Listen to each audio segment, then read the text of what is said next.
नमस्कार जय जगन्नाथ मु नमिता आपण स्वागत करुच्ची एनआर नोट्स को। आज आम संस्कृत शिक्षण सुगम कौशल विषय पढ़ा। पूर्वर आम सिटी बुक को भल भाव पढ़ी सारी बुझी सारी और रिडिंग मारिकी थे मन रखी सारीचे तापर आम नोट पढ़ुचे। ठीक अच्छे जो मैंने भी क्लास करना पूर्व क्लास निहत भाव करदेव। आज आम पढ़ा संस्कृत शिक्षण सुगम कौशल उपर नोटा को विस्तृत भाव में आलोचना करवा। आउ तुम मैंने जो मानक भी क्लास भल लगे निहत भाव चैनल को सपोर्ट करवा। चलो बेसी देर नक आम स्टार्ट करदे। तो फास्ट रही संस्कृत शिक्षण निमंते सुगम कौशल। फास्ट पॉइंट कौन है ना भाषा शिक्षण करिवार मुख्य दायित्व कहार ना विद्यार्थीर होची मुख्य दायित्व होची कौन भाषा शिक्षण करिवार। तापर कौन देछि ना शिक्षण संपूर्ण रूप से निर्भर करे कहा उपरे ना अभिवृद्धि उपरे स्मरण शक्तिर तीक्ष्णता उपरे तापर परिवेश उपरे। ताहले गोटे पिलार शिक्षण भल भाव में केमती हो पार जदि तार ठीक भाव में अभिवृद्धि होइतिबो तापर जदि तार स्मरण शक्ति भल थिबो तापर परिवेश मध्ये तार ठीक होइतिबो ताहले तार शिक्षण सेते उन्नत हो पारिबो। ताहले शिक्षण संपूर्ण रूप से निर्भर करे अभिवृद्धि उपरे स्मरण शक्तिर तीक्ष्णता उपरे परिवेश उपरे। तापर कौन देछि ना विद्यार्थी प्रथमे पठित विषय को श्रवण करने सहित शेष में ताहाकु प्रयोग करिवार सुगम उपाय को शिक्षण कौशल कहुए। ताले शिक्षण कौशल आम क्या कहवा ना विद्यार्थी प्रथम कौन कर श्रवण कर भाषण कर भाषण दब तापर पठन कर लिखब। तो एमती जो सिस्टमेटिक से तार लास्ट में पहुँचुची प्रयोग में तो श्रवण ठार प्रयोग पर्यंत जो सुगम उपाय रही ही शिक्षण कौशल कहुच्छी। तो से कौन कही ना विद्यार्थी प्रथम पठित विषय को श्रवण करने सहित शेष में ताहाकु प्रयोग करिवार सुगम उपाय को शिक्षण कौशल कहुए। तापर कौन देछि ना शिक्षण जोटा कि शिक्षण कौशल दुई प्रकार। ताले शिक्षण कौशल जो रहिला सेटा केते प्रकार मुख्यतः दुई प्रकार। शिक्षण कौशल केते प्रकार दुई प्रकार किंतु भाषा कौशल कहले तमे चारि प्रकार बोली भाबिबो।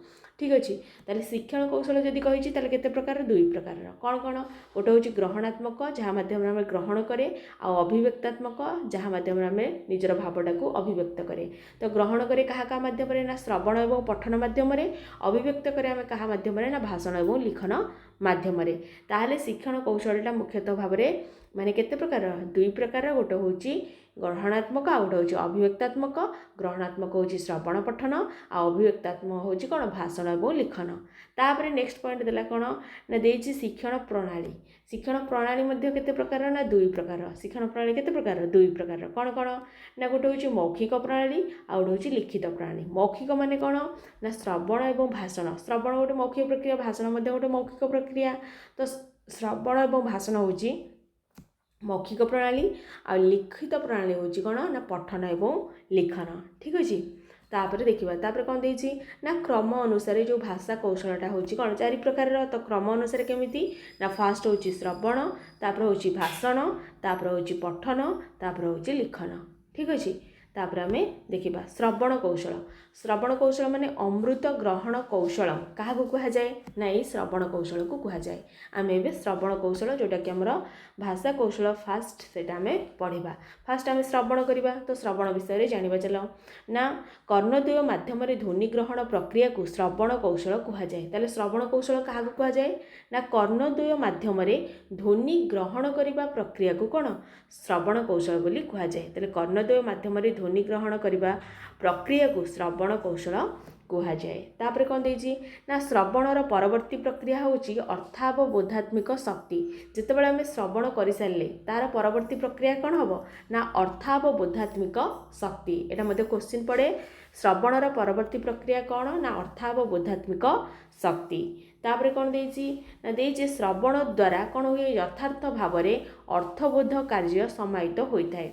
ताले अर्थ आम केमती बुझीपारे श्रवण द्वारा जड़े श्रवण करोची भल भाव में बुझेकी कहते तो आम शुणिकी कौन आम भल भाव अर्थ बुझीपारे। तो श्रवण द्वारा यथार्थ भाव में अर्थबोध कार्य समाहित होता है। तापर कौन देछि ना अर्थावबोधर बाधक। अर्थावबोधर बाधक किए ना अर्थावबोधर बाधक होछि उभय किए वक्ता एवं श्रोता।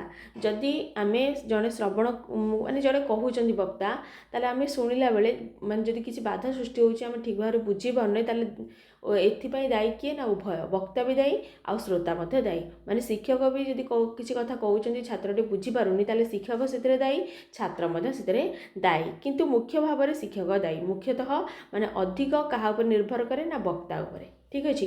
तापर नेक्स्ट पॉइंट कौन देछि ना श्रवण कार्य प्रदर्शित हेले शिक्षकर अध्यापनार मूल्यांकन ह्रास तथा छात्रर अध्ययन रे भ्रम देखा जाए ठीक हम कारण जदि आम ठीक भाव न शुणी पार शिक्षक कथा ताहले मध्य से किसी बाधा सृष्टि है ताहले शिक्षक जहाँ पढ़ाऊँच मूल्यांकन ह्रास पाइब से जो पढ़ाऊँच जोटा अचिव करने ना तो तांकर अध्यापन में कौन हम ना मूल्य ह्रास पाइब ता सहित कौन हम ना छात्र अध्ययन ठीक भाव में करें तार भ्रम सृष्टि हम ठीक अच्छे ताले यही सब बाधा उपजिब। तापर कौन देछि ना शिक्षक माने शिक्षक उपरे अधिक गुरुत्वारोप करे मु कहली वक्ता उपरे जो जी कहूथो बुझौथो तांको उपरे ही अधिक गुरुत्वारोप करा जाए ये जो बाधार ठीक अच्छे।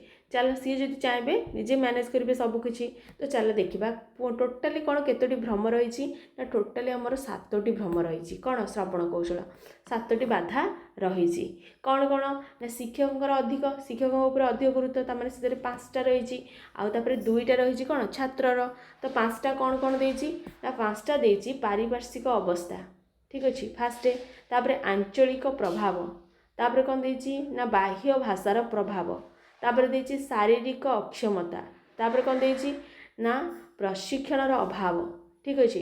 तो फास्ट कौन देला देख ना फास्ट देछि माने पारिपार्श्विक अवस्था जदि शिक्षक पढ़ाउछंती तारे तांको चतुर्पार्श्व किसी आवाज आसुची किंबा किसी माने श्रेणी प्रकोष्ठ पाखरे कौन माइक बाजुची किंबा किसी दुष्ट छात्र माने किसी कोलाहल करुचंती तो ताहले कौन हम माने ठीक भाव में कौन अध्यापनटा हो पारबनी तो सेटा मध्य कौन बाधा उपजिब सेटा होची शिक्षकंकर कारण शिक्षक ही ताकू मैनेज करेंगे। तापर कौन देछि आंचलिक प्रभाव जदि गोटे शिक्षक कौटू माने धर पश्चिम ओडिशा आसिले पूर्व ओडिशा पढ़ेले कि पूर्व ओडिशा गले पश्चिम ओडिशा पढ़ेले ताले कौन हम तो तांको भाषा रे मां कहिबारे किछि आंचलिक भाषार प्रभाव रहिबो तो जहाँ फल कि कौन हम ताले माने सिथिरे मध्य श्रवण कौशल कौन बाधा उपजिब एटा मध्य कहार शिक्षकंकर बाधा। तापर कौन देछि बाह्य भाषार प्रभाव धर माने शिक्षक जाइकिर बाहर कोठी रहिक आछंती किछि बाह्य भाषा तांकर ऊपर प्रभाव पड़ुछि माने से कहउछन तांको बोली चल तो जदि कहउछन ताले सी मध्य श्रवण कला बेले छात्र माने मध्य तांको से पढ़ाउथिबे तांको भाषा रे सेमति आसीबो बाह्य भाषार प्रभाव देखा जिवो तो छात्र जोटा अचीव करिया कथा सेथिरे मध्य तांकर किछि भ्रम देखा देबो ताले एटा मध्य कोन कहार ना शिक्षकंकर बाधा। तापर कौन देछि ना शारीरिक अक्षमता जदि शिक्षक धर जीभ टे छोट कि खने खने कहते जे ठीक भाव में स्पष्ट उच्चारण करें कौन कारण शारीरिक कारण ताने कौन यहाँ शिक्षकंर भ्रम।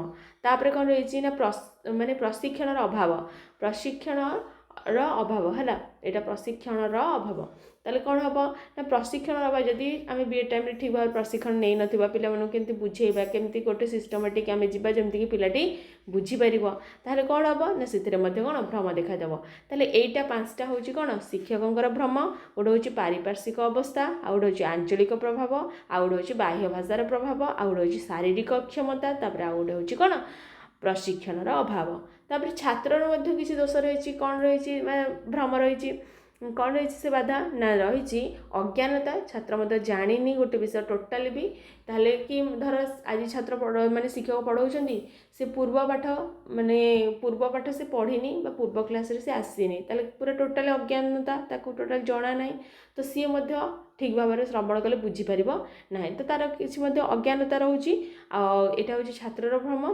तापर आ गोटे कौन ना पारिपार्श्विक ए जो पारिवारिक अवहेला ठीक अच्छे पारिवारिक अवहेला कौन ना जदि परिवार ठीक भाव में श्रवण कौशल तार छोट बड़े मैं डेभलप होनी तो सी मध्य कौन ठीक भाव में कौन कथा बुझीपारूनी ताकू से कथा से शब्द ताकू कह जाए तो तार से शब्द ज्ञान माने वृद्धि होनी तो सी ठीक भाव में कौन कर बुझीपारनी ताले अज्ञानता आ पारिवारिक अवहेला होची छात्रर भ्रम ताले एही कारणरू पठन और पाठन कार्य कौन अनेक भ्रम देखा जाए पढ़ेबारे पढ़ीबारे अनेक भ्रम देखा जाए। तापर नेक्स्ट कौन रही ना निराकरण आर ये उपाय निराकरण तो थो ये जदि भ्रम आसूची ताले कौन कर निराकरण पाई आम संस्कृत भाषा कौन कर साधारणतः भाव देखा चल छात्रर श्रुतिकटु दूर छात्र कौन श्रुतिकटु को दूर कर फास्ट बार बार से शब्द को कह तार माने प्रयोग कर तार कौन हम ना छात्र श्रुतिकटुटा कौन हम दूर हम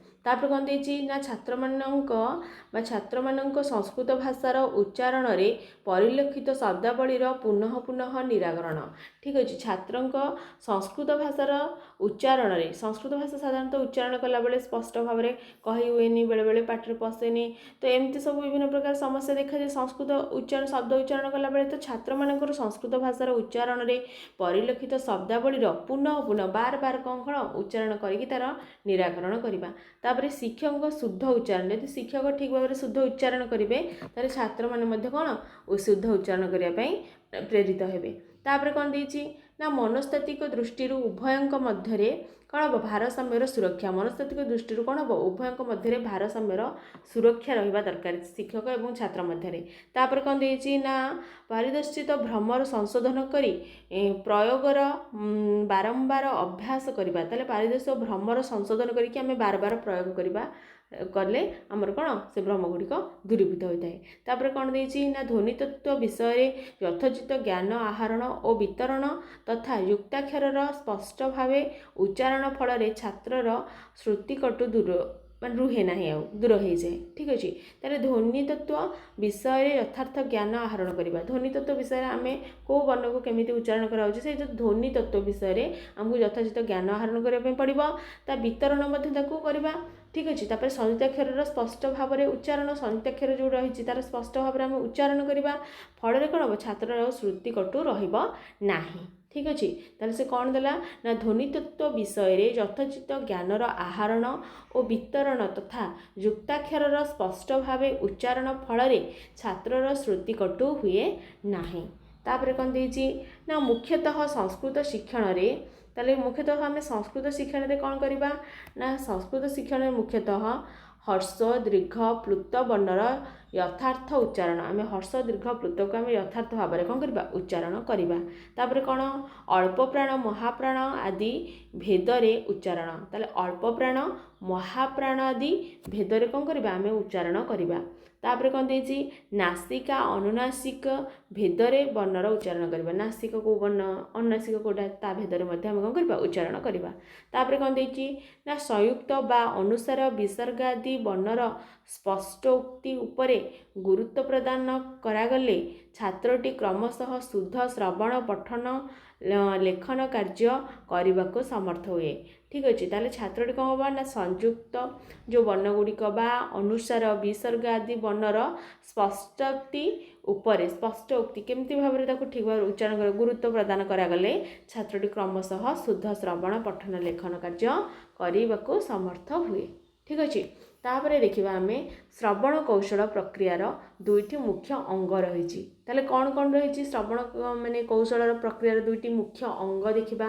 ना देछि फास्ट हूँ सामान्य श्रवण गोटे आउ गोटे रही कौन चयनात्मक श्रवण ठीक अच्छे ताले सामान्य श्रवण गोटे आउ गोटे हूँ चयनात्मक श्रवण ताले सामान्य श्रवण आम क्या कहवा आउ चयनात्मक श्रवण आम क्या कहवा ना भाषा विषयक श्रवण को सामान्य श्रवण कहुए ताहले सामान्य श्रवण आम क्या कहवा ना भाषा विषयक श्रवण को आम कौन करवा सामान्य श्रवण बोली कहवा आ पाठदान समय शिक्षकों मुखर श्रुत विषय वस्तु मध्यरु तार मन पसंदर शिक्षा को छात्र ग्रहण करने को चयनात्मक श्रवण कहुए ताहले कौन ना पाठदान समय शिक्षकों माने मुखर पाठदान समय शिक्षकों मध्यरु श्रुत विषय शिक्षकों श्रुत विषय वस्तु मध्यरु तार मन पसंदर विषय को से कौन कर बाछिकी जदि श्रवण कला बा ग्रहण कला मन पसंदर शिक्षा को छात्र ग्रहण करने को चयनात्मक श्रवण कौन कहुए ठीक अच्छे तापर कौन है ना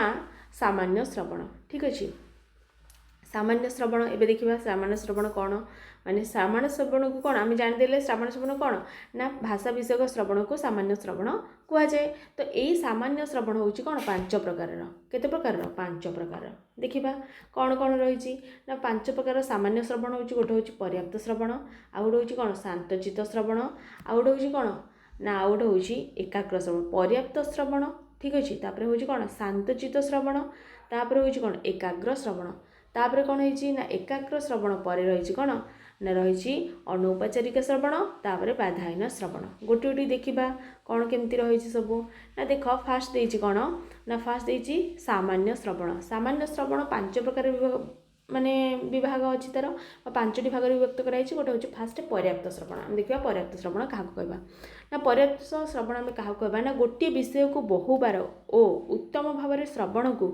श्रवण को कारण पाठ्यवस्तुर माने कौन पे गोटे विषय को बहुबार उत्तम भाव श्रवण को ही कौन माने पर्याप्त श्रवण कहुए गोटे विषय को बहुत बार पुणी उत्तम भाव श्रवण को कौन पर्याप्त श्रवण कहुए कारण पाठ्यवस्तुर बोध कम हेले कौन पे कराए श्रवणटा गोटे विषय को बहुत बार उत्तम रूप से कौन पे कहुए ना कारण पाठ्यवस्तुर बोध कम हेले पाठ्यवस्तुर बोध जदि कम हुए किंबा छात्रगणक मुखमंडल अवबोधर माने अवरोध रूपक क्लिष्टता जोटा कि बुझी होनी बोली मुहर जदि जना पड़ क्लिष्टता हेले कौन हम ना शिक्षक बारंबार कहती शिक्षक बार बार कहे बार बार बुझेबे ठीक भाव उत्तम भाव कहवाई से प्रयास करेंगे कारण बार बार न कहले पे बुझीपारे मुहर मुखमंडल ही जना पड़ो से बुझीपारना बोली तो ताले कौन कहुई ना गोटे विषय को बहुबार और उत्तम भाव श्रवण को ही पर्याप्त श्रवण कहुए कारण पाठ्यवस्तुर माने बोध कम हेले किंबा छात्र मानक मुखमंडल अवरोध रूपक क्लिष्टता हेले शिक्षक बार बार कौन शिक्षक बारंबार कहती यह ही पर्याप्त श्रवण कहुए तापर कौन देती शांतचित श्रवण आम क्या कहवा गीतार मध्य गोटे श्लोक रही श्रद्धावान लभ्यते ज्ञानम तत्पर सहितेन्द्रिय ज्ञानम लब्ध परम शांत अच्छी रेणादि गच्छति यहाँ हूँ गीतार आसी यहाँ शांतचित श्रवण ठीक अच्छे श्रद्धावान लभ्यते ज्ञान माने इतने शांतचित यहाँ मन रख तो श्रद्धावान लभ्यते ज्ञानम हूँ शांतचित श्रवण जोटा कि गीतार आसी श्लोकटी कौन देती शांतचित श्रवण ना छात्र मन को धीर स्थिर करी विषय को श्रवण कले अबोध्य विषय भी बोधरे परिणत हुए छात्र जदि निज मन को धीर स्थिर करिकी विषय को श्रवण करे ताले अबोध्य विषय भी कौन बोधरे परिणत हम जोटा बुझा पड़ुन मध्य कौन हम बुझा पड़ा लगे तापर इंद्रिय को संयम करी पाठ्यवस्तु प्रति एकाग्रता रखिबा फल आम कौन कर इंद्रिय को संयम करी पाठ्यवस्तु प्रति एकाग्रता रखा फल विद्यालाभ उन्नति होता है यह कौन कहुए शांतचित श्रवण कहुए तापर कौन देला देखा माने ये कौन हम पाठदान सफल भवती माने पाठदान कौन हम माने सफल हो कारण शांत पिला माने सब चुपचाप बस इंद्रिय को संयम करी माने से कौन कले विद्या ग्रहण कले जहाँफल कि जोटा लक्ष्य प्राप्ति हवा कथा हो पारा तो यहाँ हूँ कौन माने से फल कौन हम पाठदान सफल भवती ये शांतचित श्रवण रही तापर कौन रही ना एकाग्र श्रवण आम क्या कहवा ना एकाग्र श्रवण हूँ गोटे श्लोक मध्य रही संकल्प प्रभवान कामन त्यक्ता सर्वान शेषतः यही श्लोकटी मध्य गीतारू आसी संकल्प प्रभवान कामन त्यक्ता यहाँ मन रख एकाग्र श्रवण ठीक अच्छे एकाग्र श्रवण संकल्प प्रभवान कामन त्यक्ता तापर देती कौन पॉइंट देती देख शिक्षकों सम्मुखरे कौन हम शिक्षकों सम्मुखरे बसी मन को ये तुम मार्क कर कि यहाँ गोटे कौन देती ना शिक्षकों सम्मुखरे बसी ये गोटे पॉइंट रू ही तुम कौन माने जापर कि गोटा हूँ शांतचित कोटा हूँ एकाग्र तो शिक्षकों सम्मुखरे बसी हूँ यहाँ कौन यहाँ हूँ एकाग्र श्रवण ठीक अच्छे तो शिक्षकों सम्मुखरे बसी मन को चंचल न करी ठीक अच्छे मन को कौन चंचल न करी तापर कौन कर इंद्रिय को शांत करी जहाँ श्रवण कराए ताहाकु ही कौन एकाग्र श्रवण कहुए ताले शिक्षकों सम्मुखरे बसी मन को चंचल न करी इंद्रिय को शांत करी जहाँ श्रवण कराए ताहाकु शांतचित श्रवण कहुए तापर ए सॉरी माने एकाग्र श्रवण कहुए ठीक अच्छे शांतचित नुहे शांत आसी हो पाठ बसाऊँ शांतचित है एकाग्र श्रवण कहुए ताले शिक्षकों सम्मुखरे बसी मन को कौन चंचल न करी ताले शिक्षकों सम्मुखरे बसी मन को चंचल न करी इंद्रिय को शांत करी जहाँ श्रवण कराए ताहाकु एकाग्र श्रवण कहुए ठीक अच्छे एकाग्र श्रवण कहुए तापर देखिए कौन देती ना नेक्स्ट पॉइंट रे देती चक्षुद्वय मध्य यहाँ तार गोटे मोस्ट इंपोर्टाट पॉइंट ना चक्षुद्वय माध्यम कौन हम माने चक्षुद्वय मध्य ठीक अच्छे नाक सीधा जमी तो चक्षुद्वय मध्य कौन देती दृष्टि को रखी नासिकार पूर्व भाग ए पुस्तक धारण करी गुरु मुखरु କ'ଣ ହେବ ଜ୍ଞାନ ଶ୍ରବଣ କରିବା ବା ଜ୍ଞାନ କ'ଣ ଶ୍ରବଣେନ୍ଦ୍ରିୟରେ ଗ୍ରହଣ କରିବା ଉଚିତ। ଏଇଟା ଯେଉଁଟାକି ଏଇଟା ହେଉଛି ଗୋଟେ ଏକାଗ୍ର ଶ୍ରବଣର ମାନେ ପଏଣ୍ଟ, ତୁମେ ଯେଉଁଟାକି ମୋଷ୍ଟ ଇମ୍ପୋର୍ଟାଣ୍ଟ, ତୁମମାନେ ୟାକୁ ପୁରା ଭଲ ଭାବରେ ମନେ ରଖିବ। କାରଣ ଚକ୍ଷୁଦ୍ୱୟ ମାଧ୍ୟମରେ ଦୃଷ୍ଟିକୁ ରଖି ନାସିକାର ପୁର ଭାଗରେ ପୁସ୍ତକ ଧାରଣ କରି ଗୁରୁ ମୁଖରୁ ଜ୍ଞାନ ଶ୍ରବଣେନ୍ଦ୍ରିୟରେ ଗ୍ରହଣ କରିବା ଉଚିତ। ଏଇଟା ହେଉଛି କାହାର ନା ଏକାଗ୍ର ଶ୍ରବଣର। ଠିକ୍ ଅଛି। ତାପରେ କ'ଣ ଦେଇଛି ନା ଅନୌପଚାରିକ ଶ୍ରବଣ, ଏଗୁଡ଼ା ମନେ ରହିଯିବ ଆପେ ଆପେ। ଠିକ୍ ଅଛି। କେବଳ ଶାନ୍ତଚିତ ଏବଂ ଏକାଗ୍ର ଏଇ ଦୁଇଟା ଭିତରେ ଟିକେ କନଫ୍ୟୁଜ୍ ହେବ, ତୁମମାନେ ସେଇ ଦୁଇଟା ପଏଣ୍ଟକୁ ଭଲ ଭାବରେ ଦେଖିବ। ଏଇଟା ହେଉଛି ଅନୌପଚାରିକ ଶ୍ରବଣ। ଅନୌପଚାରିକ ଶ୍ରବଣ ଆମେ କାହାକୁ କହିବା ନା ନିର୍ଦ୍ଦିଷ୍ଟ ବିଷୟ ବହିର୍ଭୂତ। ଠିକ୍ ଅଛି। ନିର୍ଦ୍ଦିଷ୍ଟ ବିଷୟ କ'ଣ ବହିର୍ଭୂତ ହେଇଥିବ, କିନ୍ତୁ ପାଠ ବିଷୟ ସମ୍ବନ୍ଧ ନିର୍ଦ୍ଦିଷ୍ଟ ବିଷୟ ବହିର୍ଭୂତ ହୋଇଥିବ କିନ୍ତୁ ପାଠ୍ୟ ସମ୍ବନ୍ଧୀୟ, ଆଡ଼ୁ ସାଡ଼ୁ କଥା ନୁହେଁ। ଠିକ୍ ଅଛି। ତ ନିର୍ଦ୍ଦିଷ୍ଟ ବିଷୟ ବହିର୍ଭୂତ କିନ୍ତୁ ପାଠ୍ୟ ବିଷୟ ସମ୍ବନ୍ଧରେ କ'ଣ ସମ୍ବନ୍ଧ ଛାତ୍ରର ଜ୍ଞାନ ସୀମା ପର୍ଯ୍ୟାପ୍ତ ହୁଏ ଏଥିରେ। ଠିକ୍ ଅଛି। ତ ନିର୍ଦ୍ଦିଷ୍ଟ ବିଷୟ ବହିର୍ଭୂତ କିନ୍ତୁ ପାଠ୍ୟ ବିଷୟ ସମ୍ବନ୍ଧିତ ଶ୍ରବଣକୁ ଅନୌପଚାରିକ ଶ୍ରବଣ କୁହାଯାଏ। ଏଥିରେ ଛାତ୍ରର ଜ୍ଞାନ ସୀମା ଯେହେତୁ ଅଲଗା କିଛି ମାନେ ଯେତିକି ବିଷୟ ତା ବିଷୟରେ କହିକି ମଧ୍ୟ ଅଲଗା ଉଦାହରଣ ଦେଇକିରି କହୁଛନ୍ତି, ତ ଛାତ୍ରର ଜ୍ଞାନ ସୀମା ପର୍ଯ୍ୟାପ୍ତ ହେବ ଏଥିରେ। ଠିକ୍ ଅଛି। ତାପରେ ସାଧାରଣ ଜ୍ଞାନ ହାସଲ କରାଯାଏ, ଏଥିରେ ମଧ୍ୟ ସାଧାରଣ ଜ୍ଞାନ ବଢ଼ିବ। ସାଧାରଣ ଜ୍ଞାନ କେଉଁଥିରେ ବଢ଼ିବ ଅନୌପଚାରିକ ଶ୍ରବଣରେ। ତାପରେ କ'ଣ ଦେଇଛି ନା ଶ୍ରଦ୍ଧା ଓ ଅଧିକ ଜିଜ୍ଞାସା ପୂର୍ବକ ଆହରଣ କରାଯାଏ। ଏହାକୁ ଶ୍ରଦ୍ଧା ଏବଂ ଅଧିକ ଜିଜ୍ଞାସା ପୂର୍ବକ କ'ଣ ଆହରଣ କରାଯାଏ। ପିଲାମାନେ ଅଲଗା ଏକ୍ଜାମ୍ପଲ୍ ଦେଲେ ଭଲ ଭାବରେ ମନ ଦେଇକି ଶୁଣନ୍ତି, ତ ସେଇ କଥା ସେ କହିଛି। ତାପରେ ଆସିଗଲା କ'ଣ ବାଧାହୀନ ଶ୍ରବଣ। ବାଧାହୀନ ଶ୍ରବଣ ଆମେ କାହାକୁ କହିବା ନା ଏଥିରେ ମଧ୍ୟ ଗୋଟେ ଶ୍ଲୋକ ରହିଛି କାୟନ ମନସା ବୃଦ୍ଧ୍ୟା କେବଳ ରେଙ୍ଗଦେଇ ରପି ଯୋଗିନ କର୍ମ କୁର୍ବନ୍ତି ସଙ୍ଗତ୍ୟକ୍ତ ଆତ୍ମଶୁଦ୍ଧ। ଏଇଟା ମଧ୍ୟ ଗୀତାରୁ ଆସିଛି। ତ କାୟନ ମନସା ବୃଦ୍ଧ୍ୟା ଏଇଟା ମଧ୍ୟ କ'ଣ ବାଧାହୀନ ଶ୍ରବଣ। ଠିକ୍ ଅଛି। ତାପରେ ତାର ପଏଣ୍ଟ ଦେଇଛି କ'ଣ ଦେଖ ନା ଶବ୍ଦ ପ୍ରଦୂଷଣ ନଥିବ। ଠିକ୍ ଅଛି। ବାଧାହୀନ। ଠିକ୍ ଅଛି। ତାହେଲେ ଶବ୍ଦ ପ୍ରଦୂଷଣ ନଥିବ। କୌଣସି ଶ୍ରେଣୀରେ ବସି ଛାତ୍ର ପ୍ରତ୍ୟକ୍ଷ ଭାବରେ ଯାହା ଶ୍ରବଣ କରେ ତାହାକୁ ହିଁ କ'ଣ ତାହାକୁ ହିଁ ବାଧାହୀନ ଶ୍ରବଣ କୁହାଯାଏ। ଦୁଷ୍ଟ ଛାତ୍ର ଏବଂ ଡାକବାଜି ଯନ୍ତ୍ରଠାରୁ ଦୂରରେ ମାନେ ରହିବା ଆବଶ୍ୟକ। ଏଥିରେ କ'ଣ ଦୁଷ୍ଟ ଛାତ୍ର କିଛି ମାନେ ଇଏ କରିବେନି, କୋଳାହଳ କରିବେନି। ତାପରେ କ'ଣ ଆଉ ରହିଛି ଡାକବାଜି ଯନ୍ତ୍ର କିଛି ଯେମିତି ବାଜିବନି, ତ ସେଇଗୁଡ଼ା ସବୁ ବାଧା ନଥିଲେ କ'ଣ ଏଇଟା ବାଧାହୀନ ଶ୍ରବଣ ହିଁ ହେବ। ଆଉ ତାପରେ ଦେଇଛି ଚୟନାତ୍ମକ ଶ୍ରବଣ। ଆମେ ପଢ଼ିଗଲେ କ'ଣ ସାମାନ୍ୟ ଶ୍ରବଣ ଯେଉଁଟାକି ଭାଷା ବିଷୟକ ଶ୍ରବଣ। ଆଉ ଏବେ ଆମେ ପଢ଼ିବା କ'ଣ ସେଇଟା ମଧ୍ୟ 5 ପ୍ରକାରର କ'ଣ ପଢ଼ିଗଲେ। ତାପରେ କ'ଣ ଆଉ ଥରେ ଟିକେ କହିଦେବା ଦେଖିବା ନା ଫାର୍ଷ୍ଟଟା ହେଉଛି କ'ଣ ପର୍ଯ୍ୟାପ୍ତ ଶ୍ରବଣ, ତାପରେ ଶାନ୍ତଚିତ ଶ୍ରବଣ, ତାପରେ ଏକାଗ୍ର ଶ୍ରବଣ, ତାପରେ ଦେଇଛି ଅନୌପଚାରିକ, ତାପରେ ବାଧାହୀନ ଶ୍ରବଣ। ଠିକ୍ ଅଛି। ତାପରେ କ'ଣ ଦେଇଛି ଚୟନାତ୍ମକ ଶ୍ରବଣ। ଏଇଟା ମଧ୍ୟ 5 ପ୍ରକାରର। ଚୟନାତ୍ମକ ଶ୍ରବଣ ମାନେ କ'ଣ ଯେଉଁଟା ଶିକ୍ଷକ ଯାହା ପଢ଼େଇବେ ଆମର ଯେଉଁଟା ମାନେ ପସନ୍ଦ ଥିବ ସେଇ ବିଷୟଟାକୁ ଆମେ ଶୁଣିବା ଅଧିକ ଧ୍ୟାନର ସହିତ, ତାକୁ ହିଁ କୁହାଯାଏ କ'ଣ ଚୟନାତ୍ମକ ଶ୍ରବଣ। ତ ସେଇ ଅନୁସାରେ କ'ଣ ଦେଇଛି ନା ଚୟନାତ୍ମକ ଶ୍ରବଣ ମଧ୍ୟ 5 ପ୍ରକାରର। କ'ଣ କ'ଣ ଦେଖିବା ନା ଫାର୍ଷ୍ଟ ଦେଇଛି କ'ଣ ସମସ୍ୟାମୂଳକ ଶ୍ରବଣ, ତାପରେ କ'ଣ ଦେଇଛି ନୂତନ ଶବ୍ଦ ଶ୍ରବଣ, ତାପରେ ସଂରଚନା ପଦ ଶ୍ରବଣ, ତାପରେ କ'ଣ ଦେଇଛି ବ୍ୟାକରଣ ରୂପ ଶ୍ରବଣ, ତାପରେ ନେକ୍ସଟ ଦେଇଛି ସନ୍ଦର୍ଭ ବାକ୍ୟ ଶ୍ରବଣ। ଠିକ୍ ଅଛି। ତ ଏଗୁଡ଼ା ସବୁ ଆମେ ଦେଖିବା। କ'ଣ ଦେଇଛି ଫାର୍ଷ୍ଟ ସମସ୍ୟାମୂଳକ ଶ୍ରବଣ। କ'ଣ ଦେଇଛି ନା ସମସ୍ୟା ବା କଠିନ ବିଷୟକୁ। ଠିକ୍ ଅଛି। ସମସ୍ୟାମୂଳକ ଶ୍ରବଣ ଆମେ କାହାକୁ କହିବା ନା କଠିନ ବିଷୟକୁ ପଠନ ସମୟରେ କ'ଣ ହେବ ପଠନ ସମୟରେ ଛାତ୍ରଟି ମନୋଯୋଗ ପୂର୍ବକ ଶ୍ରବଣ କରିଥାଏ। ତାହେଲେ କଠିନ ବିଷୟ ହେଲା ଯଦି ଧର ଆମେ ଯେଉଁ ବିଷୟଟା ଆମକୁ ଆସୁନି ସେ ବିଷୟ ଶିକ୍ଷକ ପଢ଼ାଉଛନ୍ତି, ଆମେ ଅଧିକ ଧ୍ୟାନ ଦେଇ ଶୁଣିବା, ଏଇଟା ଆସୁନି ମୁଁ ଭଲସେ ଶୁଣେ। ଠିକ୍ ଅଛି। ତ ସମସ୍ୟା ବା କଠିନ ବିଷୟକୁ ପଠନ ସମୟରେ ଛାତ୍ରଟି ମନୋଯୋଗ ପୂର୍ବକ ଶ୍ରବଣକୁ ସମସ୍ୟାମୂଳକ ଶ୍ରବଣ କୁହାଯାଏ। ତାପରେ ଦେଲା ନୂତନ ଶବ୍ଦ ଶ୍ରବଣ। ଏ ଯେ ଉଚ୍ଚ ଶ୍ରେଣୀରେ ଆଗତ ନୂତନ ଶବ୍ଦାବଳୀ ଦୁର୍ବୋଧ୍ୟ ହେଲେ ଅତ୍ୟଧିକ ଆବେଗର ସହ ଶ୍ରବଣ ପାଇଁ ମଧ୍ୟ ଦିଆଯିବ, ମାନେ ଶ୍ରବଣ ପାଇଁ ମଧ୍ୟ ଦିଆଯିବ। ଦେଖ ଯଦି ଉଚ୍ଚ ଶ୍ରେଣୀରେ କ'ଣ ହେବ ଆଗତ ନୂତନ ଶବ୍ଦାବଳୀ, ଆମେ ପୂର୍ବରୁ ଯେଉଁ ଶବ୍ଦାବଳୀ ନିମ୍ନ କ୍ଲାସରେ ପଢ଼ିକି ଆସିଛେ ସେଗୁଡ଼ା ସବୁ ଆମେ ଠିକ୍ ଭାବରେ ବୁଝିଦେବା। ଯଦି କିଛି ନୂଆ ଶବ୍ଦ ଆସିଲା ଆମେ ତାକୁ ଅଧିକ ଜିଜ୍ଞାସାର ସହିତ ଶୁଣିବା, ଏଇଟାକୁ ହିଁ କୁହାଯାଏ ନୂତନ ଶବ୍ଦ ଶ୍ରବଣ। ଠିକ୍ ଅଛି। ତ ଉଚ୍ଚ ଶ୍ରେଣୀରେ ଆଗତ ନୂତନ ଶବ୍ଦାବଳୀ ଦୁର୍ବୋଧ୍ୟ ହେଲେ ଆମେ ବୁଝା ନ ପଡ଼ିଲେ ଆମେ ତାକୁ କ'ଣ କରିବା ଅତ୍ୟଧିକ ଆବେଗର ସହ ତାକୁ ଶ୍ରବଣ ପାଇଁ ମଧ୍ୟ ଦିଆଯିବ। ହେଉଛି ଏଇଟା ହେଉଛି ନୂତନ ଶବ୍ଦ ଶ୍ରବଣ। ଠିକ୍ ଅଛି। ତାପରେ କ'ଣ ଥିଲା ସଂରଚନା ପଦ ଶ୍ରବଣ। ସଂରଚନା ପଦ ଶ୍ରବଣ କ'ଣ ନା ଭାଷା ଓ ବିଷୟକୁ ସାବଲୀଳ କରିବା ନିମନ୍ତେ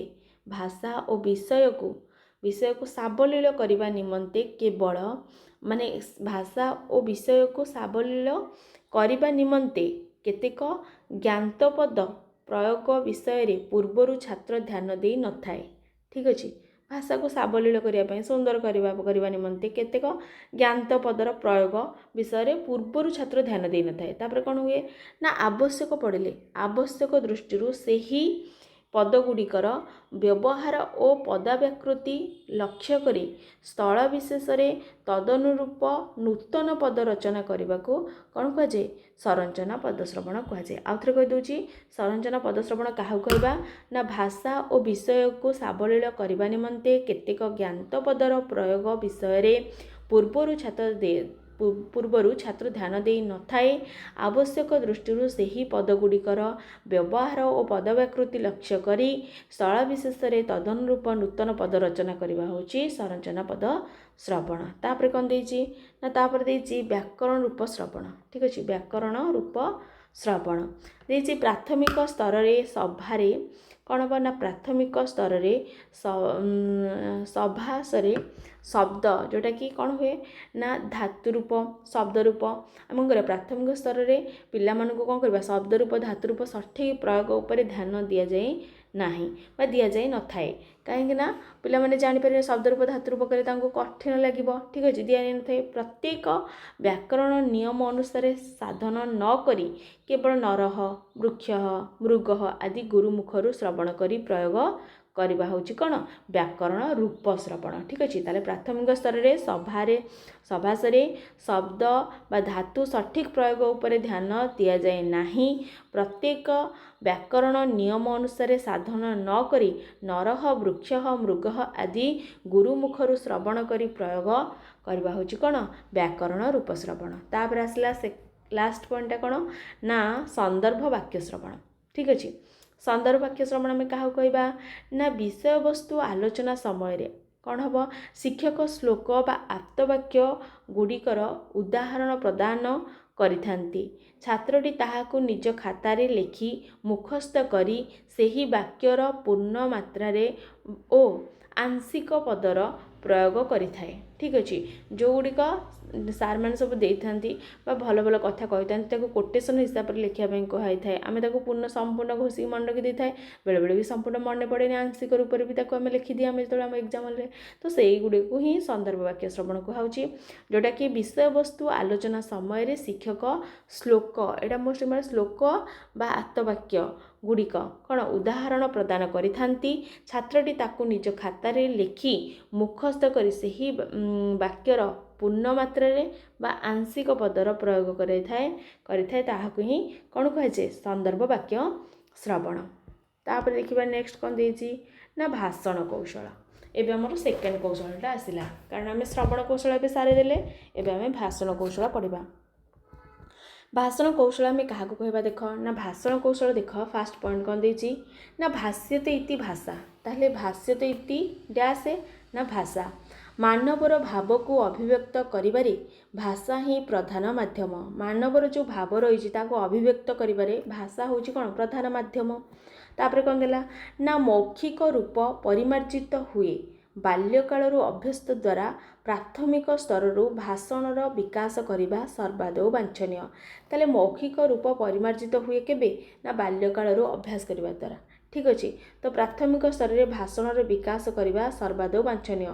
ପ୍ରାଥମିକ ସ୍ତରରୁ ଗୋଟେ ପିଲା କେମିତି କହିପାରିବ ଠିକ୍ ଭାବରେ ତା ଉପରେ ଅଧିକ ଗୁରୁତ୍ୱ ଦେବା ଆବଶ୍ୟକ। ତାପରେ କ'ଣ ଦେଇଛି ନା ଭାଷଣ ଦ୍ୱାରା ବିଦ୍ୟାର୍ଥୀର ବିଦ୍ୟା ମାନଦଣ୍ଡକୁ ମପାଯାଇପାରେ। ଠିକ୍ ଅଛି। ତାହେଲେ କାହା ଦ୍ୱାରା ଏଇ ଯେଉଁ ଚାରିଟା କୌଶଳ ରହିଛି ତାହାର କାହା ଦ୍ୱାରା ମାନେ ବିଦ୍ୟାର୍ଥୀର ବିଦ୍ୟା ମାନଦଣ୍ଡ ମପା ଯାଇପାରିବ ନା ଭାଷଣ ଦ୍ୱାରା ବିଦ୍ୟାର୍ଥୀର ବିଦ୍ୟା ମାନଦଣ୍ଡକୁ ମପା ଯାଇପାରେ। ଠିକ୍ ଅଛି। ତାପରେ କ'ଣ ସେଇଥିପାଇଁ ହିଁ ଚାଣକ୍ୟ କହିଛନ୍ତି କ'ଣ ନା ବିଦ୍ୟା ପ୍ରମାଣମ୍ ମୁଖ ଭାଷଣମ୍ ଚ। ବିଦ୍ୟା ପ୍ରମାଣିତ ହୁଏ ମୁଖ ଭାଷଣରୁ। ଠିକ୍ ଅଛି। ତାପରେ କ'ଣ ଦେଇଛି ଏଇଟା କିଏ କହିଛନ୍ତି ଚାଣକ୍ୟ କହିଛନ୍ତି। ପ୍ରାଥମିକ ସ୍ତରରୁ ଶ୍ରବଣ ଭାଷଣ ଦେବା ଉଚିତ। ପ୍ରାଥମିକ ସ୍ତରରୁ ଏଇ ଦୁଇଟା କ'ଣ ଶ୍ରବଣ ଏବଂ ଭାଷଣ ଦେବା ଉଚିତ। ତାପରେ କ'ଣ ଦେଇଛି ଏଣୁ भाषणर अभिवृद्धि निमंते तीनोटी उपाय। ताले भाषणर अभिवृद्धि आमे केमिति भाषणटा ठीक भाव में दे परिबा तार अभिवृद्धि पाई केतोटी उपाय रही ना तीनोटी। गोटे हूँ उच्चारण शिक्षण, फास्ट आम उच्चारण शिक्षा करवा, तापर कौन संभाषण अभ्यास, जहाँ उच्चारण शिखीगले ताको संभाषण द्वारा अभ्यास करवा, तापर कौन भाषण दक्षता जो अभ्यास हो उच्चारण शिखीगले संभाषण अभ्यास होगा। भाषण दक्षता केमिति आम भाषण दक्षता प्राप्ति करवा सेटा विषय आम कौन करवा आलोचना करवा शिखा। फास्ट देछि उच्चारण शिक्षण, ठीक अच्छे। ताले भाषणर अभिवृद्धि निमंते तीनोटी उपाय रही। गोटे हूँ उच्चारण शिक्षण, आ गोटे हूँ संभाषण भाषा, आ गोटे हूँ भाषण दक्षता। एबे आम देखा कौन उच्चारण शिक्षण, ठीक अच्छे। कौन देखा उच्चारण शिक्षण विषय। ताले उच्चारण शिक्षण विषय फास्ट देछि कौन ना हर्ष दीर्घ और प्लुत भेदरे भाषण प्रदान कले भावाभिव्यक्ति प्रक्रिया उन्नत हुए। ताले जदि आम उच्चारण केमती करवा, उच्चारण समय जदि हर्ष को हर्ष वर्ण भाया, दीर्घ को दीर्घ वर्ण भाया, प्लुत को प्लुत भेदरे आम कौन करवा भाषण प्रदान करवा, ताले कौन हम कले भावाभिव्यक्ति आम निजर भावर अभिव्यक्ति प्रक्रियाटा उन्नत होइथाय। तापर नेक्स्ट कौन देछि उच्चारण स्थान विषय पाणिनीय शिक्षार 7टी सोपान रही। आम जो उच्चारण करुचे तार पाणिनीय शिक्षार तार सोपान 7टी रही उच्चारणर, ठीक अच्छे।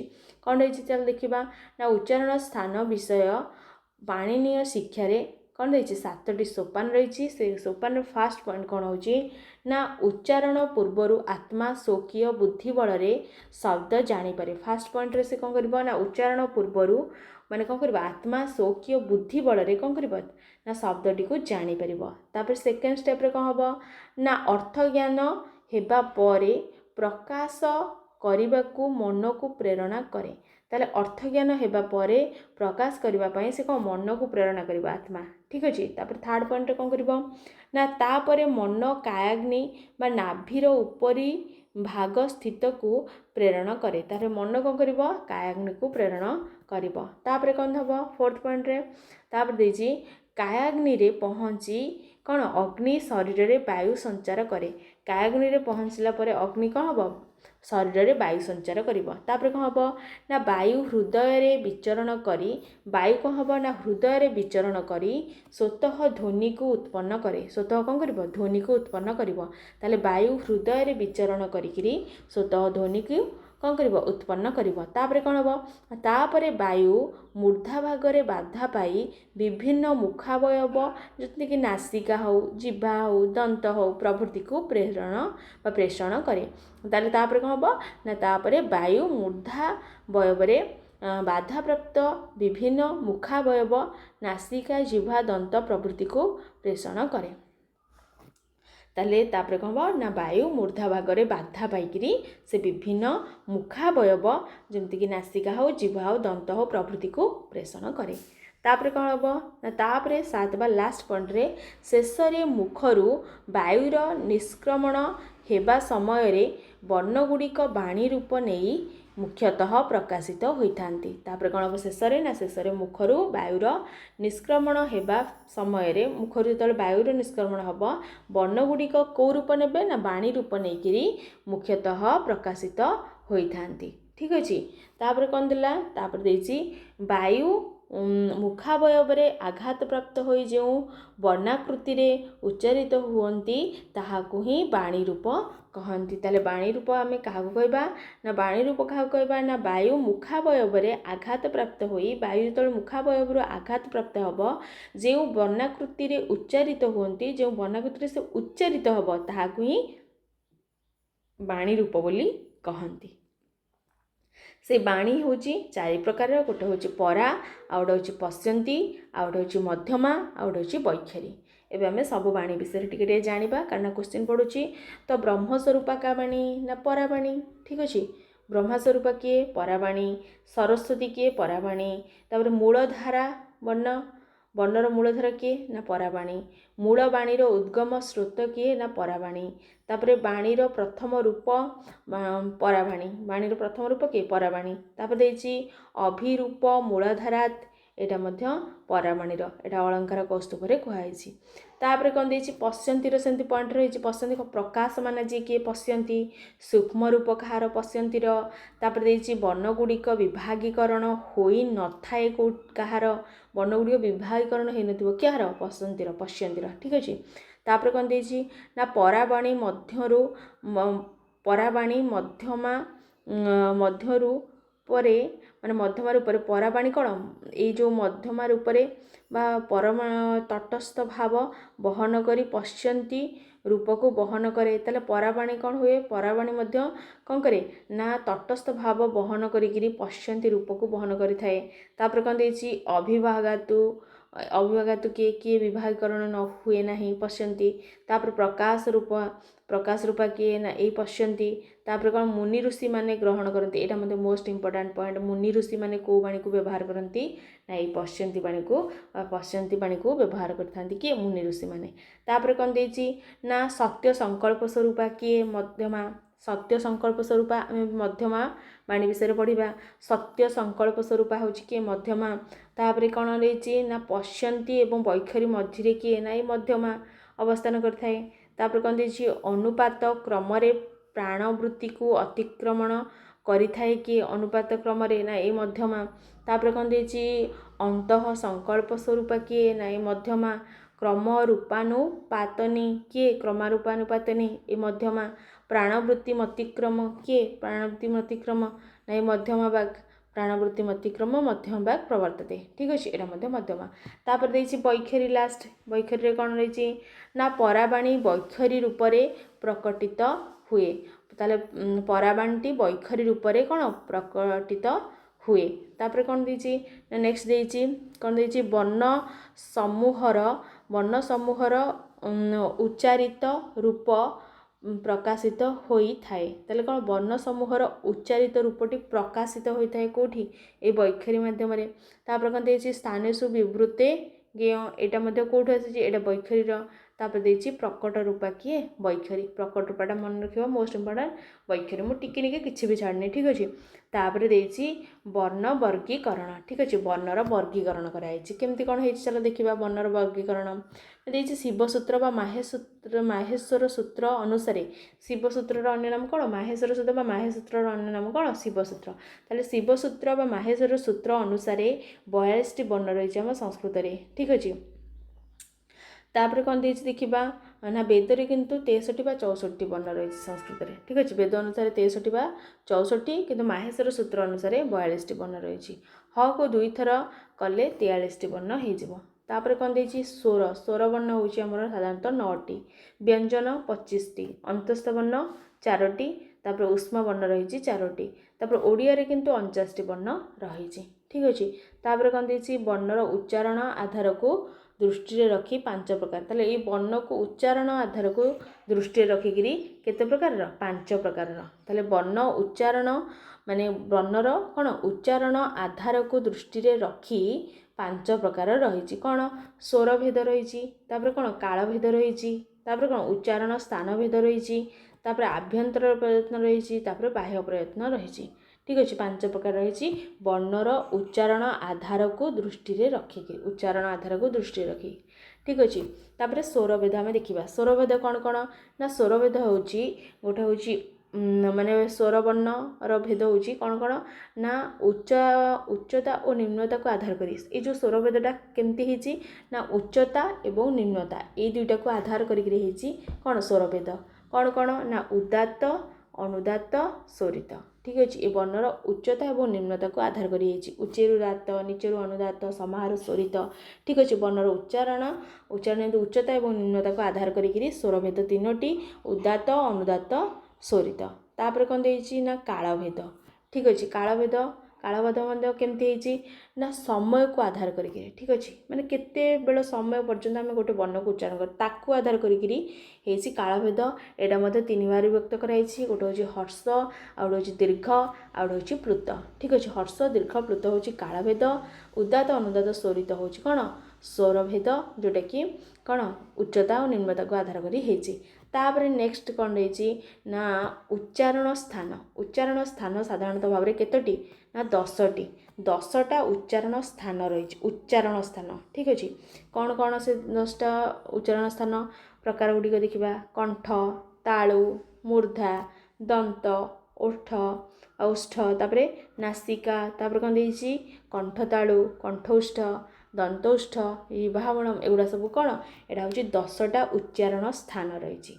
तापर कौन तापर स्वर भेद हूँ 3टा, काल भेद हूँ 3टा, तापर उच्चारण स्थान भेद हूँ 10टा, तापर आभ्यंतर प्रयत्न हूँ केतेटा 5टा, बाह्य प्रयत्न हूँ कौन 8टी। ठीक अच्छे। आभ्यंतर प्रयत्न केतेटा 5टी। कौन कौन आभ्यंतर प्रयत्न स्पृष्ट ईषत् पृष्ठ, स्पृष्ट ईषत् पृष्ठ, ईषत् विवृत विवृत संवृत। ठीक अच्छे। यहाँ हूँ कौन आभ्यंतर प्रयत्न भेद। तापर बाह्य प्रयत्न भेद हूँ 8टी। कौन कौन विवार श्वास अघोष, संभार नाद घोष। यहाँ हूँ कौन आउ अल्प प्राण महाप्राण हूँ बाह्य प्रयत्नर भेद। तापर आम नेक्स्ट देखा संभाषण व्यास। ठीक अच्छे। संभाषण व्यास आमर कौन ए उच्चारण शिक्षण सरीगला आम ए संभाषण व्यास करवा, तापर आम भाषण दक्षता को जीवा। संभाषण अभ्यास रे चलो देखा कौन कौन पॉइंट रही ना भाषण कौशल रे शुद्ध उच्चारण विषयक ज्ञान आवश्यकता बहु परिमाण रे थाए। ताले भाषण कौशल रे शुद्ध उच्चारण विषयक ज्ञानर आवश्यकता कौन बहु परिमाण रे थाए। तापर कौन देछि ना पूर्ण वाक्य रे सुश्राव्य शब्द प्रयोग ओ प्रासंगिक श्रुति माधुर्य उपरे गुरुत्वारोप करा जाए। ताले कौन हुए ना पूर्ण वाक्य रे सुश्राव्य शब्द प्रयोग ओ प्रासंगिक श्रुति माधुर्य उपरे गुरुत्वारोप करा जाए थाए। ठीक अच्छे। तापर कौन देछि ना एहा दुई भाग रे विभक्त, यथा गोटे होछि व्याकरण आधारित। ठीक अच्छे। ये जो संभाषण भाष करवा गोटे हूँ व्याकरण आधारित करवा, आ गोटे हूँ सांदर्भिक संरचना करवा। ठीक अच्छे। व्याकरण आधारित केमती हम ना गोटे शब्दर साम्यक माने गोटे व्याकरण आधारित फास्ट आम पढ़ा तो फंड देला कौन ना गोटे शब्दर साम्यक प्रयोग द्वारा ताहा आत्मार निर्वाण प्राप्ति पर्यंत गति करें। ठीक अच्छे। ताले गोटे शब्दर साम्यक प्रयोग द्वारा तार आत्मार निर्वाण प्राप्ति पर्यंत कौन गति करें। तापर कौन देछि ना तैत्तिरीय उपनिषद रे शिक्षावल्ली प्रकरण प्रकृष्ट शिक्षा पाई षड्विध अंग रही। ताले तैत्तिरीय उपनिषद शिक्षावल्ली रे शिक्षावल्ली प्रकरण प्रकृष्ट शिक्षा पाई षड्विध अंग रही। कौन कौन रही चलो देखा ना शिक्षा वाक्य सामह ए विषय देसी। चलो से 6टा अंग विषय आम भल भाव देखा। ठीक अच्छे। तापर देख व्याकरण आधारित शिक्षाटा हूँ मोस्ट इंपोर्टेंट, कारण गोटे शब्दर साम्यक प्रयोग द्वारा कौन आत्मार निर्वाण प्राप्ति पर्यंत से गति करें। तो से अनुसार से कही कौन तैत्तिरीय उपनिषद रे कौन शिक्षावल्ली प्रकरण में कहुए प्रकृष्ट शिक्षा षड्विध अंग रही। प्रकृष्ट शिक्षा केतोटी अंग रही 6टा अंग कौन ना तैत्तिरीय उपनिषद शिक्षावल्ली रे कौन से अंग गुड़े देखा ना फास्ट देछि कौन देछि ना फास्ट देछि वर्ण। ठीक अच्छे। वर्ण वर्ण माने कौन अक्षर ज्ञान बा वर्णमाला विषयक ज्ञान। वर्णर अर्थ कौन अक्षर ज्ञान बा वर्णमाला विषयक ज्ञान। तापर स्वर देछि प्रकृष्ट शिक्षार 6टा अंग बा तो फास्ट हूँ वर्ण स्वर मात्रा बल साम संतान। तो वर्णटा अर्थ कौन अक्षर ज्ञान बा वर्णमाला विषयक ज्ञान। तापर स्वर अर्थ कौन उदात अनुदात स्वरित विषयक साम्यक ज्ञान। तापर आसला मात्रा। मात्रा माने कौन हर्ष दीर्घ प्लुत उच्चारण विधि। तापर देछि बल। बलर अर्थ कौन ना बलर अर्थ हूँ आभ्यंतर प्रयत्न एवं बाह्य प्रयत्न। तापर साम। सामर अर्थ कौन ना दोषहीन माधुर्यपूर्ण वर्ण साम्ययुक्त स्पष्ट उच्चारण और स्वर ज्ञान। या ही कहुच्छे कौन साम बोली कहुच्छे। ताले वर्ण माने साम माने कौन साम हूँ दोषहीन माधुर्यपूर्ण वर्ण साम्ययुक्त स्पष्ट उच्चारण हूँ कौन साम उच्चारण बा स्वरगान हूँ साम।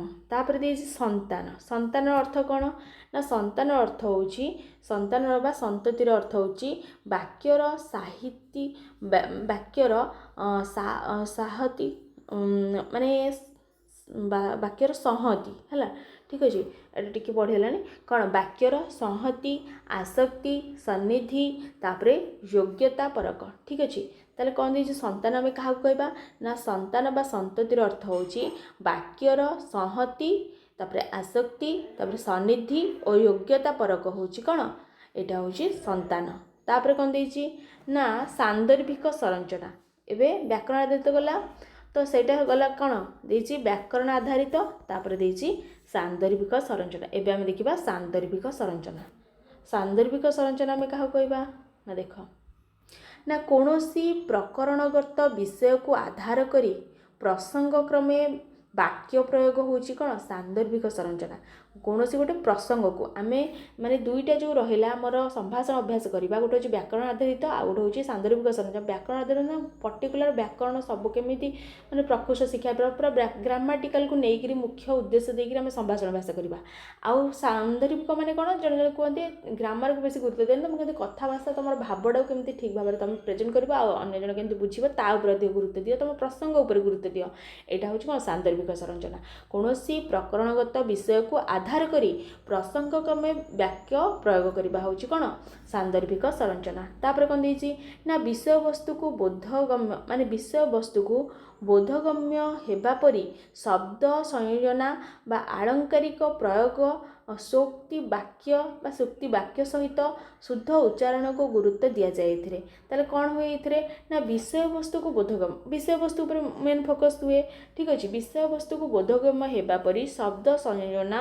आलंकारिक प्रयोग सूक्ति वाक्य सहित शुद्ध उच्चारण को गुरुत्व दि जाए ठीक अच्छे तापर कौन देती ना पाणिनीय शिक्षा या कौन कहते माने सांदर्भिक संरचना को ना व्याघ्रिजता हरेत कृतान द्रष्टव्य नच पीड़यत भिता पतन भेदाभ्यांग तद्वत वर्णन प्रयोजित यहाँ कौन सांदर्भिक संरचनार श्लोकटे ठीक अच्छे यहाँ कौट आसी ना पाणिनीय शिक्षारू आसी तार वर्णना सांदर्भर कौन मूल तत्व को नष्ट न करवा उचित बोली यार ये अर्थ ये श्लोकटीर अर्थ कौन माने वर्णना जोटा तुम वर्णना करुच जहाँ फल कि जमती कि तुम मूल तत्व जहाँ कहवाई से कथाटी कहूच सेटा जमती नष्ट न कर ठीक अच्छे तापर देछि भाषण दक्षता एवं आम कौन उच्चारण शिक्षण शिखिले पढ़ी सारे तापर संभाषण भाषा शुणिले केमती करवा जानिले तापर कौन एवं आम देखा भाषण दक्षता ठीक अच्छे जहाँ फल कि आमर कौन हम